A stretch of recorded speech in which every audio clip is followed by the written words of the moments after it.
04 Trx450r, works for the 05, 04, whatever, which one you want. I'm doing the steering stem today. I snap mine in half. Basically, line that up, there's a bolt.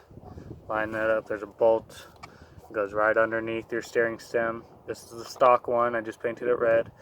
So, yeah, we're going to be replacing it with the chromoly steering stem, the rock chromoly steering stem from motorsport.com.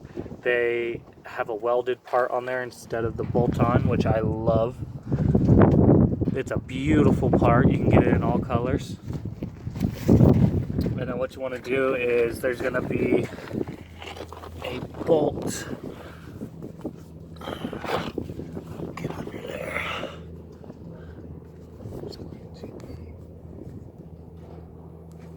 Alright guys, there's going to be that bolt right there. You're going to take the cotter pin out, and then you're going to take the bolt off, and yeah, then you're going to take your tie rod bolts off. Those come out really easily. And yeah, I'll teach you some more.